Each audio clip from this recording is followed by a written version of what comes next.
사랑과 은혜가 충만하신 하나님 아버지, 언제나 변함없이 매일 기도회로 문을 열게 하심에 감사를 드립니다. 말씀을 사모하여 이 자리에 모였사오니 풍성한 은혜를 더하여 주시옵시고 날마다 성숙해지는 신앙인 될 수 있도록 인도해 주시옵소서. 오늘 말씀을 듣고 기도할 때 성령님 깨닫는 지혜를 더하여 주시옵시고 마음의 치유와 회복이 일어나는 그런 은혜의 시간, 감격의 시간 될 수 있도록 친히 주관하여 주시옵소서. 오늘 하루도 기쁨과 감사 넘치는 하루로 인도해 주실 것을 믿으며 이 모든 말씀 걸어가신 예수님의 이름으로 간절히 기도드립니다. 아멘. 찬송가 312장 찬양하신 이후에 우리 김상훈 장로님 기도 인도해 주시겠습니다.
김상훈 장로님 기도 인도해 주시겠습니다. 하나님 아버지, 새로운 하루를 주셔서 감사드립니다. 이 동산에 하나님의 말씀과 평강이 넘치도록 은총을 부어 주시옵소서. 연약한 저희들이 주의 전에 올라 기도할 때 응답하여 주시고 일상생활을 하면서 주님 앞에 지은 죄를 낱낱이 고백할 때 우리들의 죄악을 정결하게 씻어 주시옵소서. 하나님 아버지께서 간섭하시고 은총을 주셔서 교회 학교의 모든 여름 사역을 마치게 하시고 중고등부와 청년부의 해외 단기 선교와 집사님들의 중심으로 국내 선교도 잘 마치게 하여 주심을 감사드립니다. 받은 은혜가 많습니다. 베풀어 주신 은총이 넘칩니다. 잘 간직하게 하시고 모두가 뜨거운 가슴으로 교회와 지체들을 더 잘 섬길 수 있도록 열정을 허락하여 주시옵소서. 온 교회가 이전보다 더 건강한 교회로 세워지길 기도하며 펼쳐지는 많은 사역들이 있습니다. 1:1 제자 양육을 비롯하여 굿네이버스 코리아 투게더 사역과 준비하고 있는 699 젊은 세대의 농다리 교회 단기 선교 사역을 주님의 선한 길로 인도하여 주시옵소서. 소외되고 연약한 이웃들을 더 잘 섬기고 더 잘 섬기는 교회로 축복하여 주시옵소서. 육체 연약함으로 고통 중에 있는 성도들을 일으켜 세워 주시옵소서. 세포 하나하나까지 되살아나는 역사를 이루어 주시옵소서. 돌보는 가족들에게 지치지 않도록 힘과 용기를 주시옵소서. 너무나도 혼란스러운 나라의 형국을 불쌍히 여겨 주시옵소서. 반목과 질시와 정쟁과 분열의 형국을 긍휼히 보시고 질서와 회복이 이루어지게 주님께서 인도하여 주시옵소서. 소외되고 취약한 계층의 서민들이 보호받는 정책이 펼쳐지도록 정책 지도자들에게 지혜와 은총을 부어 주시옵소서. 오늘도 주실 말씀 앞에 섭니다. 말씀하여 주시옵소서. 아멘으로 받고 순종함을 살겠습니다. 전하시는 우리 송 목사님에게 성령의 권능을 부어 주시옵소서. 연약하고 부족한 저희들이 오늘 하루도 살아가려 합니다. 은총을 부어 주셔서 하루를 감사로 살게 하여 주시고 성령의 능력을 힘입어 승리하게 하여 주시옵소서. 예수님의 이름으로 기도드립니다. 아멘. 오늘 우리에게 주신 하나님 말씀은 예레미야 49장 7절에서 22절의 말씀입니다. 한 절씩 교독하신 후에 마지막 절은 합독하시겠습니다. 에돔에 대한 말씀이라. 만군의 여호와께서 이와 같이 말씀하시되 대만에 다시는 지혜가 없게 되었느냐. 명철한 자에게 책량이 끊어졌느냐. 그들의 지혜가 없어졌느냐. 드단 주민아 돌이켜 도망할지어다. 깊은 곳에 숨을지어다. 내가 에서의 재난을 그에게 닥치게 하여 그를 벌할 때가 이르게 하리로다. 포도를 거두는 자들이 내게 이르면 약간의 열매도 남기지 아니하겠고 밤에 도둑이 오면 그 욕심이 차기까지 멸하느니라. 그러나 내가 에서의 옷을 벗겨 그 숨은 것이 드러나게 하였나니 그가 그 몸을 숨길 수 없을 것이라. 그 자손과 형제와 이웃이 멸망하였은즉 그가 없어졌느니라. 내 고아들을 버려도 내가 그들을 살리리라. 내 가부들은 나를 의지할 것이니라. 여호와께서 이와 같이 말씀하시니라. 보라, 술잔을 마시는 습관이 없는 자도 반드시 마시겠거든. 내가 형벌을 온전히 면하겠느냐. 면하지 못하리니 너는 반드시 마시리라. 여호와의 말씀이니라. 내가 나를 두고 맹세하노니 보스라가 놀램과 치욕거리와 황폐함과 저주거리가 될 것이요 그 모든 성읍이 영원히 황폐하리라 하시니라. 내가 여호와에게서부터 오는 소식을 들었노나 사자를 여러 나라 가운데 보내어 이르시되 너희는 모여와서 그를 치며 일어나서 싸우라. 보라, 내가 너를 여러 나라 가운데에서 작아지게 하였고 사람들 가운데에서 멸시를 받게 하였느니라. 바위 틈에 살며 산꼭대기를 점령한 자여, 스스로 두려운 자인 줄로 여김과 내 마음의 교만이 너를 속였도다. 내가 독수리같이 보금자리를 높은 데에 지었을지라도 내가 그리로부터 너를 끌어내리라. 이는 여호와의 말씀이니라.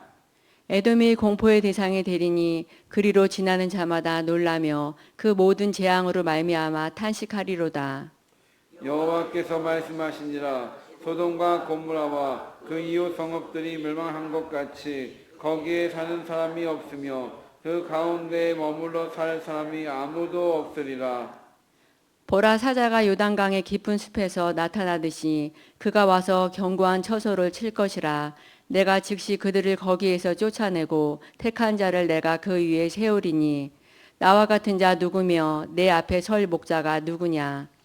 그런즉 에돔에 대한 여호와의 의도와 대만 주민에 대하여 결심하신 여호와의 계획을 들으라. 양떼의 어린 것들을 그들이 반드시 끌고 다니며 괴롭히고 그 처소로 황폐하게 하지 않으랴. 그들이 넘어지는 소리에 땅이 진동하며 그가 부르짖는 소리는 홍해에 들리리라. 보라, 원수가 독수리같이 날아와서 그의 날개를 보스라 위에 펴는 그날에 에돔 용사의 마음이 진통하는 여인같이 되리라 하시니라. 아멘.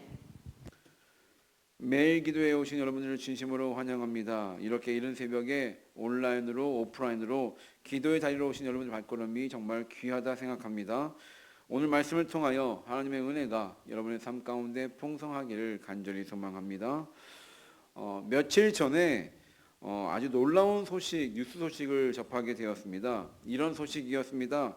우리나라에 많은 이단들이 있습니다. 그 중에서 세계복음화 전도협회 다락방 선교회라는 이단이 있는데 성경 공부를 시켜주겠다고 그렇게 꼬시는 그런 이단입니다. 근데 그곳에 목회자 100여 명이 탈퇴하는 일이 있었습니다. 유광수라는 인물이 세운 선교회인데 그곳에 있던 목회자가 계속해서 지켜보니까 자신들이 잘못 믿고 잘못 따랐다. 시대적 전도자로 알고 있었는데 큰 착각이었다는 것을 깨달았다. 그러면서 탈퇴를 한 것입니다. 그들의 교리 가운데 유광수 목사를 신격화한 부분도 있지만 단적인 예로 그들의 큰 대회, 세계의 대회가 있습니다. 세계의 대회 중에서 가장 큰 대회가 월드 렘넌트 컨퍼런스라는 것이 있는데 그때 부른 찬양의 가사 중에 이런 가사 내용이 있다고 합니다. 하나님은 나의 영원한 작품이다. 이 말이 맞습니까? 우리가 하나님의 작품이지 하나님이 어떻게 나의 작품이 되고 우리의 작품이 될 수 있습니까? 그러면서 그 문제를 바로잡고 싶다고 100여 명의 목회자가 집단으로 탈퇴하여 장로교의 바른 교단으로 이제 가입하고 싶다고 그렇게 성명서를 발표를 한 것입니다. 되게 놀라운 뉴스 기사였습니다.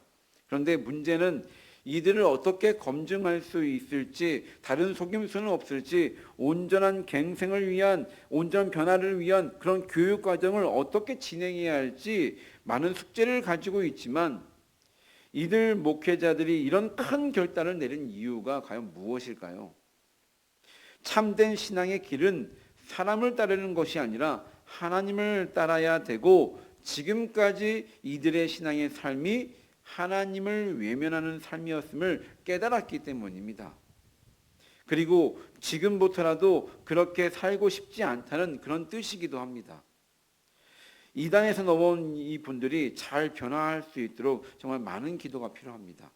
또 우리나라에 많은 분들이 이단에 넘어가 있죠. 그분들이 다시 돌이켜서 회심해서 돌아올 수 있도록 그분들을 위해서 또 많은 관심과 또 그렇게 기도 필요할 줄 그렇게 생각합니다. 1954년 노인과 바다라는 소설 작품을 통해서 노벨 문화상을 받은 미국의 무노인 해밍웨이가 자살하는 사건이 있었습니다. 온 세계의 추앙을 받은 사랑받아온 대작가였습니다. 그런데 자신의 문제를 해결하지 못하고 자살을 한 것입니다. 사람들의 관심, 인기, 물질까지 부족함 없이 살아온 사람이었습니다. 부자의 삶을 살았습니다. 그런데 도대체 무엇이 부족했기에 자신의 목숨을 끊은 것일까요? 그리고 며칠 지나지 않아서 그의 유서가 발견되었는데 그 유서의 내용이 이런 내용이 적혀 있었습니다. 나는 전류의 흐름이 그치고 필라멘트가 끊어진 전구처럼 고독했다. 자신의 주위에 수많은 사람들이 있었다 할지라도 그는 외롭고 고독했다는 말입니다. 도대체 많은 것을 가진 해밍웨이가 왜 자살을 선택한 것일까요? 고독해서입니까? 그의 삶을 들여다보면 우울증 등 여러 요인이 있겠지만 제가 보기에는 무엇보다 하나님 없는 삶을 살았기 때문이 아닐까 그렇게 생각합니다. 가족 모두가 그러했을지 모릅니다. 이 해밍웨이뿐만 아니라 그의 가족들 전부가 그러했을지 모릅니다. 왜냐하면 그의 아버지, 그의 형, 그의 누나, 그의 손녀까지 다 자살했습니다. 기독교 국가인 미국에서 살면서 다른 나라들보다는 훨씬 더 복음을 접할 기회가 많았을 것입니다. 그럼에도 그런 미국에 살고 있으면서도 이 해밍웨이는 하나님과 동행하는 삶을 살지 못하고 외면하는 삶을 산 것이 아닌가. 그러니 그의 삶에 이혼도 많이 했고 여자도 굉장히 많았고 싸움도 좋아했고 문란한 삶 그 자체였다는 것입니다. 안타까움을 넘어 불쌍하다는 생각이 듭니다. 하나님을 외면하는 삶, 하나님 없는 삶은 이와 같이 불쌍할 수밖에 없습니다. 그 인생이 건강해질 수가 없습니다. 오늘 말씀 속에서도 살펴볼 수가 있습니다. 계속해서 이스라엘을 힘들게 했던 이스라엘 주병 열방을 향한 5번째 예언입니다. 에돔에 대한 멸망 예언이 이어지고 있죠. 에돔은 에서의 후손들입니다. 에서가 어떤 인물입니까? 야곱의 쌍둥이 형입니다. 야곱의 또 다른 이름이 무엇입니까? 이스라엘이죠. 이 말은 이스라엘과 에돔은 무슨 관계입니까? 형제 나라라는 그런 뜻입니다.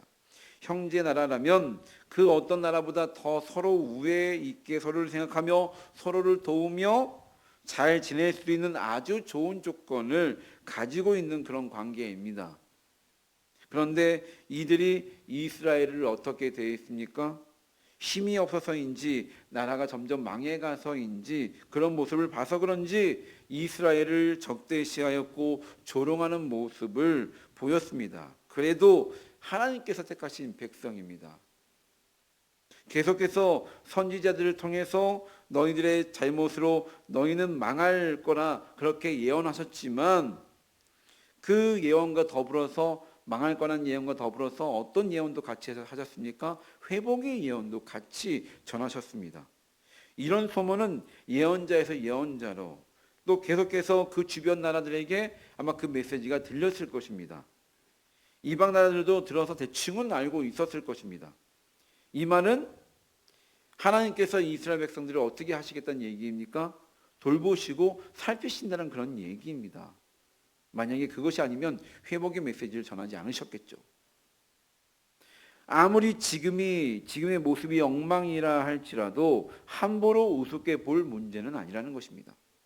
그런데 에돔 민족은 이스라엘 백성들을 계속해서 조롱하며 우습게 보았습니다. 그 행위에 대한 하나님의 저주와 심판이 오늘 말씀의 내용입니다.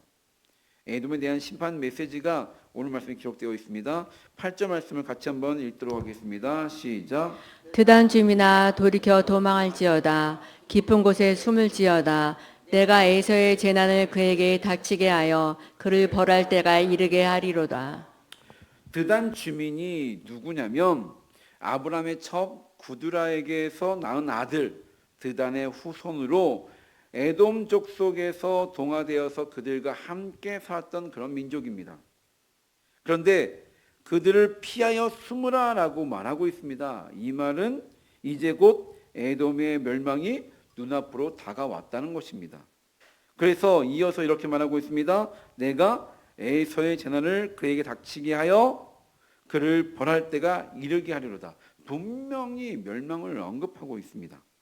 그리고 16절에 이렇게 언급하고 있습니다. 제가 한번 읽도록 하겠습니다. 바위 틈에 살며 산꼭대기를 점령한 자여.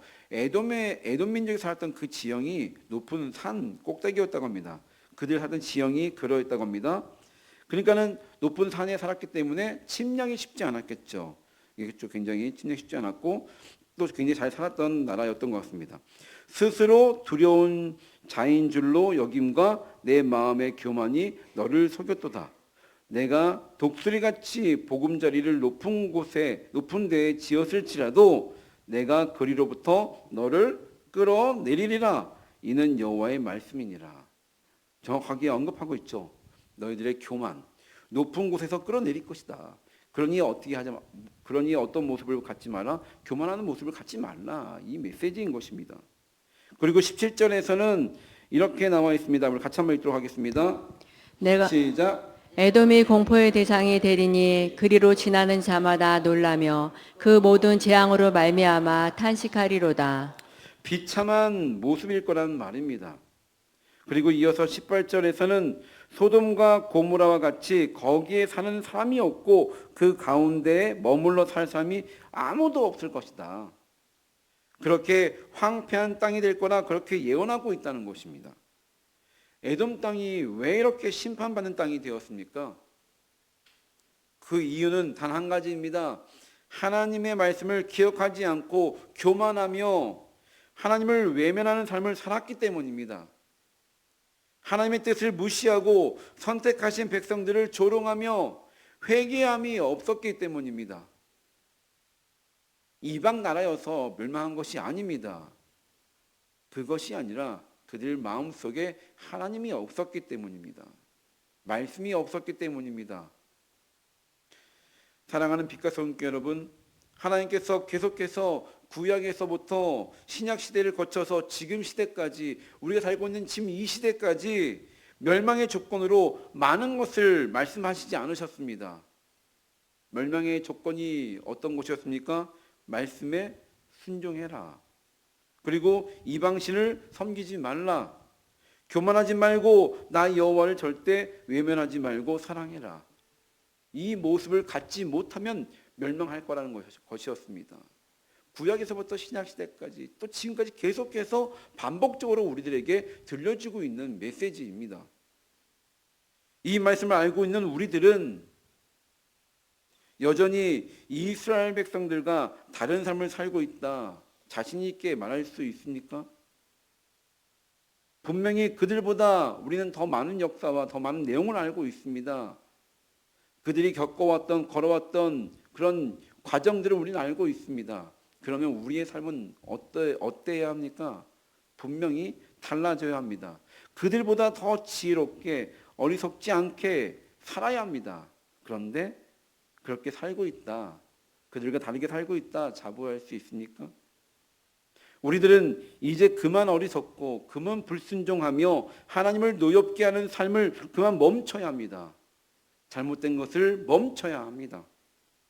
제발 부탁드리고 싶은 것은 단 하루만이라도, 오늘 하루만이라도 하나님의 기쁨 되는 모습을 가지기 위해서 하나님을 깊이 생각하며 순종하며 겸손하게 말씀 보고 기도하며 그렇게 살아주시는 그런 하루로 보내주시길 간절히 부탁드립니다. 그로 인해 세상 많은 사람들이 하나님의 마음을 아프게 할지라도 여러분들만큼은 빛가성교회 성도님들만큼은 그 마음에 조금이라도 기쁨과 흡족함을 드릴 수 있는 그런 귀한 그리스도인이 다 되어주시길 간절히 소망합니다. 그러면 지금 상황이 슬프고 힘들고 어두울지라도 그 끝은 분명히 희망으로 소망으로 넘쳐나게 될 것입니다. 하나님께서 그리 만드실 것입니다. 왜요? 자신의 백성이기 때문에. 그 사실 믿으며 좌절하지 마시고 힘있게 주님의 기쁨과 주님의 그 마음의 흡족함을 위해 더욱더 힘써 나가는 여러분 모두가 되시길 간절히 소망합니다. 기도하시겠습니다. 사랑과 은혜가 풍성하신 하나님 아버지, 하나님께서 정말 싫어하시는 교만과 오만의 모습을 내려놓길 원합니다. 에돔 민족을 통하여, 그들의 멸망을 통하여 다시 한번 하나님께서 무엇을 싫어하시는지 돌아보게 됩니다. 구약시대 때부터 신약시대 또 지금에 거쳐서 또 귀한 말씀을 주셔서 그걸 통해서 하나님의 마음을, 하나님께서 싫어하는 것이 무엇임을 우리는 분명히 알고 있습니다. 그러나 과연 그 사실을 알고 있음에도 다른 삶을 살아왔는지 우리의 모습을 돌아봅니다. 하나님, 저희들이 어리석어 그러지 못함을 용서하여 주시옵소서. 교만하지 않고 오만하지 않게 하여 주시옵시고 하나님과 멀어지는 삶 살지 않도록 인도해 주시옵소서. 지금 내 삶이 어렵고 힘들지라도 하나님 정말로 거기서 그치는 것이 아니라, 원망하는 것이 아니라 더욱더 주를 의지하며 더 겸손히 기도하며 주님 붙들며 살아가는 그런 저희들 삶 될 수 있도록 주여 친히 인도해 주시옵소서. 분명히 말씀하셨습니다. 우리의 미래가 재앙으로 끝나는 것이 아니라 분명히 하나님께서 희망으로 인도하시겠다, 평안을 인도하시겠다 말씀하셨습니다. 지금 주어진 상황 가운데 그 상황이 재앙 같을지라도 분명히 평안과 희망으로 인도하신 주님을 의지하며 신뢰하며 살길 원하오니 하나님, 저희들 마음 가운데 온전한 믿음과 온전한 그런 귀한 말씀 더하여 주시옵소서. 오늘 주님 의지하면서 어떤 상황 속에서도 주님 의지하며 신뢰하며 하루하루 성실히 잘 살아가는, 겸손한 삶을 살아가는 그런 하루를 보낼 수 있도록 인도하여 주시옵소서. 겸손하게 원합니다. 교만하지 않길 원합니다. 주님이 원하시는 그 말씀 온전히 순종하며 살길 원합니다. 주여, 오늘 하루 온전히 인도해 주시고 주님의 기쁨된 삶을 살기 위해 조금이라도 더 노력하는 저희들 모두가 될 수 있도록 붙들어 주시옵소서. 오늘 말씀을 우리 마음 가운데 온전히 새겨주실 것을 믿으며 이 모든 말씀 거룩하신 예수님의 이름으로 간절히 기도드립니다. 아멘.